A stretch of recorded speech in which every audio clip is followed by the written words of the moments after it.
వచ్చి అడుగు తెలుగుతారు సార్. ఇంకా ఇంతకున్న డిపార్ట్మెంట్ చెప్తున్నాను, వాళ్ళు నాకు ఏం అర్థమే కావడం లేదు. వాళ్ళని చూసి ఏం బయటకు వదులుతున్నారో నాకు అర్థమే కావడం లేదు.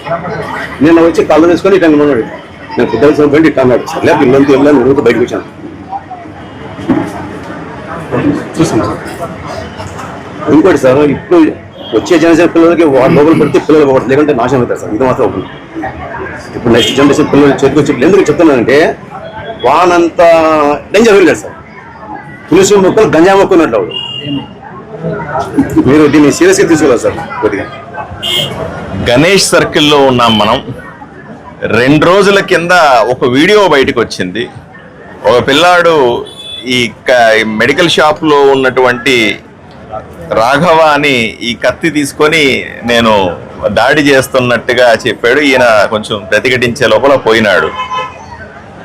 అందువల్ల తర్వాత విషయం తెలుసుకున్నాను. పోలీసులు అతన్ని పిలిచి విషయాలని తెలుసుకున్నారు. అతని బైండ్ ఓవర్ కేసు పెట్టారు. విషయం ఏంటో కనుక్కుందాం. అసలు ఆదోనిలో పూర్తిగా గూండాలు రౌడీలు ఉండకూడదన్నది నా అభిమతం. చాలా క్లియర్గా ఉన్నా.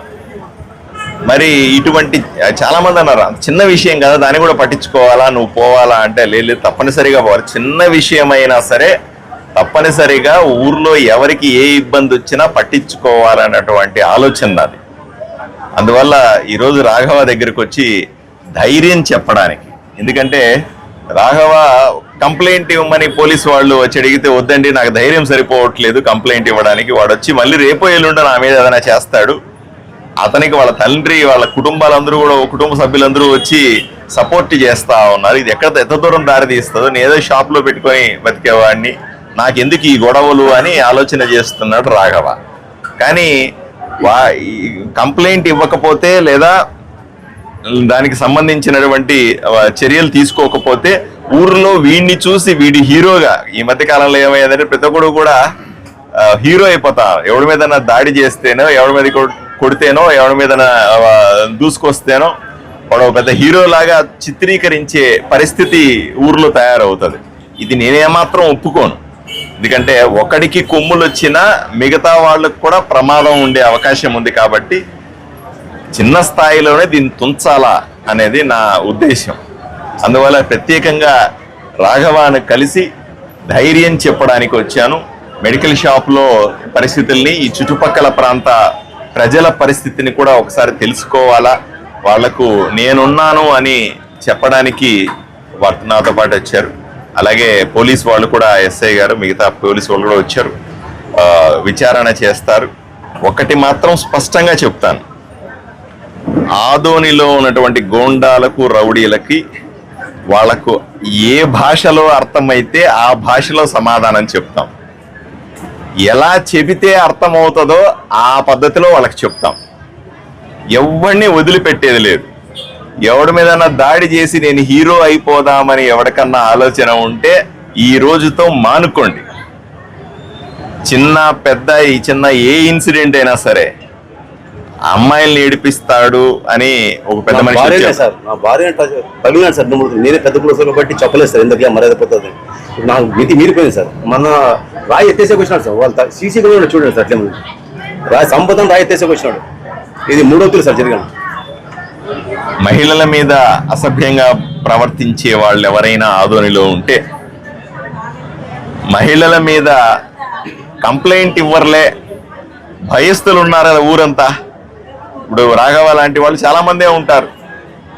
నాకెందుకులే, మళ్ళీ నేను కంప్లైంట్ ఇస్తే రేపు ఎల్లుండి ఇక్కడ ఉద్యోగం చేసుకోవాలి, ఈ ఊర్లో బతకాలి, ఈ కాలనీలో ఉండాలా, నన్ను ఏడిపిస్తే కూడా నేను భరించే ఉంటాను, తలంచుకొని పోతాను అని ఉండాల్సిన పరిస్థితి ఆదోనిలో ఏ ఆడబిడ్డకు ఉండకూడదు, ఏ మహిళకు ఉండకూడదు, ఏ కుటుంబానికి కూడా ఎవరి దగ్గర నుంచి భయం ఉండకూడదు. అవన్నీ చూసుకోవడానికే నేను ఇక్కడ ఈ ఊర్లో ఉన్నానన్న విషయాన్ని తెలియజేస్తా ఉన్నా. ప్రతి చిన్న పెద్ద విషయాన్ని చాలా సీరియస్గా తీసుకుంటాం. దాని పూర్తిగా లా అండ్ ఆర్డర్ని కంట్రోల్లో పెట్టే ప్రయత్నం చేస్తాం. సార్, 1 టౌన్ పరిధిలో రాత్రిళ్ళు 11, 11:30, 12 అయినప్పుడు షాపులు కొన్ని తెరిచింది. జ్యూస్ షాపులు, ఇలాంటి కూల్ డ్రింక్ షాపులు ఓపెన్, బేకరీలు ఓపెన్లో ఉండడం వల్ల తాగుబోతులకి ఇది ఆవాసగా అయిపోయింది. సో దీనికి ఎట్లా చర్యలు తీసుకుంటారు? ఎన్ని గంటల వరకు ఓపెన్ ఉండాలి షాప్స్? 10 సార్. కానీ రంజాన్ నెల అని చెప్పి మూసేపిస్తున్నాం. ఇంతకుముందు సారీ సిఐ గారు వచ్చిన తర్వాత మూసేపిస్తున్నాము. ఈ రంజాన్ నెల అని వాళ్ళు రిక్వెస్ట్ చేసుకుంటే రేపటితో అయిపోతుంది పండగ. ఎల్లుండి నుంచి ఎట్టి పరిస్థితుల్లో కూడా 10 గంటల తర్వాత ఏ షాపు తెరిచి ఉండడానికి వీల్లేదు. అది తప్పుడు పనులకు అడ్డాగా ఉండడానికి అసలు వీలు లేదు. సార్ ఆ అబ్బాయి గంజాయి సేవిస్తాడని ఇక్కడ స్థానికులు చెప్తున్నారు సార్. దాని మీద ఎక్కడి నుంచి సరఫరా అవుతుంది, ఆధునిక ఎలా వస్తుంది? ఇది కూడా ప్రమాదకరమైన అంశం. రాష్ట్రం అంతా గంజాయి సరఫరా గత 5 సంవత్సరాలుగా బాగా ఎక్కువైంది. మనము అసెంబ్లీలో ఉన్నప్పుడు కూడా ఈ గంజాయి అంశం మీద నేను మాట్లాడినాను. ఊరు ప్రతి గల్లీ ప్రతి స్కూలు కాలేజీలో స్టూడెంట్ దగ్గరికి అందుబాటు అయ్యే స్థాయికి గంజాయి చేరుకుందంటే ఎంత దారుణమైన విషయమో ఆలోచన చేయాలి. రాష్ట్రం అంతా కూడా దీని మీద కంట్రోల్ ఈగల్ టీమ్ అని పెట్టి ప్రత్యేకం కంట్రోల్ పెట్టారు. దీన్ని కూడా ఎక్కడన్నా దయచేసి గంజాయికి సంబంధించిన ఆనవాళ్లు ఎవరికన్నా మనకు కనిపిస్తే వెంటనే నాకు తెలియజేయండి. కఠినమైనటువంటి చర్యలు తీసుకొని వాటిని అణిచేస్తాం. పోలీసులకు అర్థమయ్యే భాషలో చెప్తాను, వాడికి అర్థమయ్యే భాషలో కూడా చెప్పిస్తాం.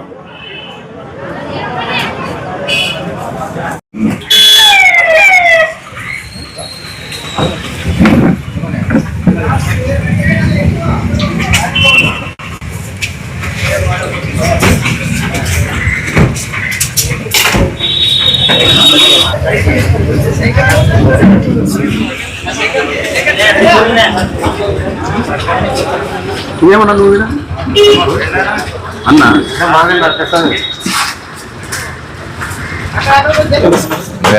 ఆయన నీ మీదనా కొంచెం జరిగితే కదా ఆయన కదా కనిపించాలి. ఇది హీరో ఈరోజు. ఏమైంది ఆ రోజు అసలు? కొంచెం వెనక్కి వెళ్ళా. డీజే పోతుంది. ఏం డీజే? మ్యారేజ్ ఎవరికి పెళ్లి? పోతా ఉంది. ఆ పిల్లాడు వచ్చేసి తాగినాడు. తాగి డీజెల్ ఎగిరినాడు. డీజెల్ ఎగిరితే ఎవరిలో ఉండి దుబ్బేకపోయినాడు. వాళ్ళు వచ్చేసి తొబ్బినారు పిల్లలు. తొబ్బేసి ఇక్కడ అంగడి దగ్గరికి వచ్చినాడు. నేను ఇక్కడ వ్యాపారం చేస్తా ఉంటే పిలిచినాడు. తాగినాడు కదా ఎందుకులే మాట్లాడాలని ఊరికైపోయింది. వాటికి కౌంటర్ మీద కొద్దిగా శబ్దం ఎక్కువ చేశారు. ఎందుకు మనం దూరం ఉంటే మేలు కదా అని నేను ఊరికైతున్నాను. గట్టి మాట్లాడితే లాంగ్వేజ్ కొద్దిగా అదర్ లాంగ్వేజ్ మాట్లాడా దప్పుకుతాను. సరే వద్దు లేకపోతే తాగినా రేపు పొద్దున్న రాబో మాట్లాడుతున్నాను. నేను అట్లే తిరుగుతా అంటే షాప్ లోకి ఎందుకు వచ్చినాడు అతను? అదే నేను మాట్లాడలేదు అని వచ్చినాడు. ఆయనకు ఐటమ్ తీసుకున్నాడు, డబ్బులు ఇచ్చిపోయినాడు. కూర్చున్నాడు. వాళ్ళ నాయన వచ్చినాడు. అంతనుకున్నా మా నాయన పిల్లంపించినావు కదా అన్నాడు. లేదప్ప మీ నాయన ఎవరో నాకు తెలియదు అసలు, నేను పిల్లంపించే పని ఏముందంటే ఇంకా వాడు కొద్దిగా సీరియస్ ఎక్కువ అయిపోయినాడు సార్. సీరియస్ అయ్యి అవతల నుంచి కొట్టేదానికి వచ్చా. వాళ్ళ ఆయన లాక్కుంటే అట్లా వచ్చినాడు.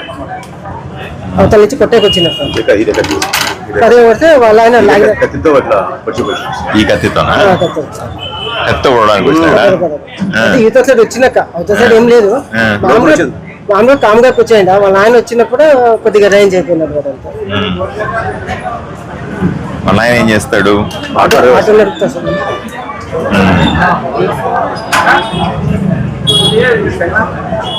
ధైర్యంగా ఉండండి. అంతే సార్. ఏం చేస్తారు? ఇంకోటి సార్, నా 3 సంవత్సరాల నుంచి సార్ నా భార్య ఇట్లా పోతుంటే తగులుతున్నాడు. మనం పెద్ద క్యాచ్ కాబట్టి వాళ్ళతో ఎందుకు వచ్చిన కనుక మాట్లాడు వద్దని మనం ఫ్రీగా ఉన్నాం. ప్రతి దానికి రిసీవ్ చేస్తున్నాడు. పండుగలు వస్తే గణప పండుగ వస్తే మన శివాజీ జయంతి రోజు నా మీద 2 రాయి పట్ట చంపుతాను వచ్చాడు. ఆల్రెడీ కేసు పెట్టాను సార్. అతని పేరు అజయ్. నేను ఇంతవరకు పోలేదు సార్. మొన్న పెట్టినాను సార్ కేసు. ఎఫ్ఐఆర్ ఫైల్ ఇవ్వలేదు. పెట్టి కేసు పెట్టినారంట. ఆ పెట్టి కేసు పెట్టలేమంటే ఎఫ్ఐఆర్ రిజిస్టర్ అయితే ఇది జరిగేది కాదు సార్. ఎందుకంటే ఫ్యూచర్లో ఇక్కడ చిన్న ఆడపిల్లలు ఉన్నారు సార్. వాళ్ళ భవిష్యత్తు నాశనం చేసే పొజిషన్ ఉంది సార్. ఎందుకంటే చిన్నపిల్లలు వచ్చే అమ్మాయిలకి ఇట్లా రాయితో కొడతారు సార్. స్కూటర్ మీద ఎవరైనా స్కూటర్ కదా సార్, ఈ స్కూటర్ మీద ఇట్లా రాయితో కొడతారు సార్. నేను చాలా కూడా చూసినాను, చెప్పినా కూడా వినడం లేదు. ఎవరు? అజయ్ అనే పిల్లడు. ఈ గేమ్లో ఎంక్వైరీ చేయండి సార్. వాని గురించి ఒక్కడు మంచోడంటే నేను ఇతగా చేసుకుంటాను. ఒక్కడు మంచోడంటే చాలా మంది అమ్మాయి టార్చర్ చేస్తున్నారు సార్. ఇప్పుడు ఇతను ఇంతమంది 150 మంది ఉంటే కలెక్ట్ చేస్తేనే ఏం చేయలేకపోతున్నారు. సింగిల్గా అమ్మాయి ఉంటే వాళ్ళ ఫాదర్ కూడా బెదిరిస్తాడు. వాళ్ళ కొడుకు ఏమైనా చేస్తే వాళ్ళ ఫాదర్ కూడా బెదిరిస్తాడు. వాళ్ళ మామ వీడియో తీసి వీడియో ఒకటి తీసినాడు. ఎట్లా పెట్టినారని మనం వచ్చి కలెక్ట్ చేసినాడు. నాకే జరిగింది ఇంత ఉంటే నాకే జరిగితే మిగతా కొడుకు చేస్తూ ఉంటే సపోర్ట్ వాళ్ళ మామూలు కూడా సపోర్ట్. ఇది మనది నాకు జరిగిన ఇష్యూ, ఇది ఎఫ్ఐఆర్ బుక్ చేసి లోపలేసి ఉంటే ఇది జరిగేది కాదు సార్. మొన్న కూడా 2 నెలల కింద మెడికల్ అసెంబ్లీ జరిగింది సార్, అది వాళ్ళు ఎప్పుడు చెప్పినాడు. మీరు కంప్లైంట్ ఇస్తే కూడా పోలీసులు ఎఫ్ఐఆర్ తీసుకోవడం లేదు. నేను నాతో టౌన్ తిరిగాను సార్, ఏదో పెట్టి కేసు అంటారు మనకు తెలియదు, ఏ కేసు అంటారు మనకు తెలియదు. మన పోలీసు అంటే గౌరవం ఉంది, లేదని లేదు. వాళ్ళు రెస్పాన్సిబిలిటీ ఇది తీసుకుని ఉంటే ఇది జరిగింది కదా సార్. మన సీఎతో సార్ అడిగినా సార్ ఇది జరిగింది 3 సార్లు, దయా 3 సార్లు సంబంధం ఇప్పుడు జరిగింది చెప్పన్నాడు. సరే ఇప్పుడు జరిగింది ఇది, మళ్ళీ ఇది తీసుకోవాలి కదా సార్, ఎఫ్ఐఆర్ చేయొచ్చు కదా.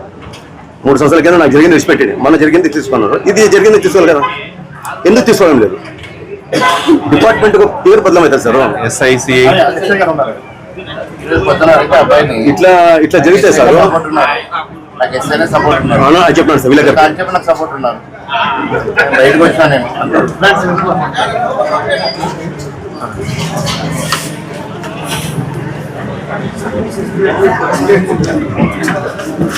ఇతను ఇంతకు ముందు ఈ గొడవ చేసిన పిల్లవాడు 3 సార్లు. మీరు ఎంతకాలం ఉన్నా స్టేషన్ లో? 8 months. 8 months లో ఎప్పుడన్నా కలిసావా? లేదు సార్, 1 or 2 కలిసాను. ఎందుకంటే ఇంతకుముందు జరిగింది కదా, ఇంతకుముందు వదిలిపెట్టాను సార్. ఇప్పుడు ఈయన మీద జరిగిన దాడిలో ఏం చేశారు? ఏం కేసు కట్టారు? కేసు కట్టారా లేదా? న్యూసెన్స్ కేసు కట్టినాం సార్, బైండ్ ఓవర్ చేసాం. సరిపోతుందా? అంటే ఈ కంప్లైంట్ ఇవ్వలేదు సార్. కంప్లైంట్ ఇవ్వలేదా నువ్వు? లేదు సార్, ధైర్యం లేదు సార్. ధైర్యం లేదు. భయపడుతున్నారు సార్, రాత్రి ఏమో చేసిన బయలుదేరు. ఇట్లా వాళ్ళు చాలా మంది ఉన్నారు సార్, చెప్పుకున్నట్ట ఇట్లా వాళ్ళు చాలా మంది ఉన్నారు. ఇప్పుడు నేను ధైర్యంతో వచ్చాను. ఇట్లా చాలా మంది ఉన్నారు. ఆడవాళ్ళకి అయితే తల్లి తండ్రి ఫుల్ టార్చర్ పెడుతున్నారు సార్. వాళ్ళకి కొట్టడము చేయడము చెప్పడం లేదు, వాళ్ళు భయపడుతున్నారు. ఇప్పుడు నాకు వస్తే వీళ్ళే శివాజీ జయంతి రోజు జరిగింది సార్. ఇప్పుడు పండుగ నుంచి ఇదే పని సార్. ఒక బ్యాచ్ ఉంది సార్, ఒక 5 మంది బ్యాచ్ ఉన్న వాళ్ళకి. ఎవరు వాళ్ళ పేర్లు రాసి ఇవ్వండి. ఓకే సార్, అవన్నీ తీసుకొని నాకు రేపు ఏమైందో అప్డేట్ చేయండి. అది ఎఫ్ఐఆర్ చేయని చెప్పండి సార్. అది సార్ ఎఫ్ఐఆర్ చేయడం పని చేసిన వాళ్ళు ఎందుకు ఎఫ్ఐఆర్ చేయట్లేదు? ఎందుకు చేయడం? కంప్లైంట్లు ఇస్తే ఎఫ్ఐఆర్ ఎందుకు చేయరు అని అడుగుతాను. నేను ఇచ్చాను సార్, కంప్లైంట్ నేను ఇచ్చాను. మళ్ళీ ఇవ్వండి, ఈ రోజు ఇవ్వండి. సిఐ సార్ ఏమంటున్నాడు, బుద్ధులు తెచ్చిపెట్టాయి అంటాడు. ఇప్పుడు చెప్పండి, అది జరిగింది, ఇప్పుడు ఇది జరిగింది కదా సార్, ఇదైనా తీసుకోవాలి కదా. కంప్లైంట్ ఇవ్వలేదు అంటున్నాడు. బట్ నువ్వు కంప్లైంట్ ఇవ్వు. నువ్వు కంప్లైంట్ ఇస్తే ఎఫ్ఐఆర్ కడతారు. ఇప్పుడు కడతారు, 100% కడతారు. తీసుకొని కంప్లైంట్ తీసుకొని ఎఫ్ఐఆర్ కట్టండి, అప్డేట్ చేయండి. నా నీ పేరు ఏం పేరు? రాఘవ కృష్ణ. నువ్వు శివ మాసివాళ్ళ ఫాదర్.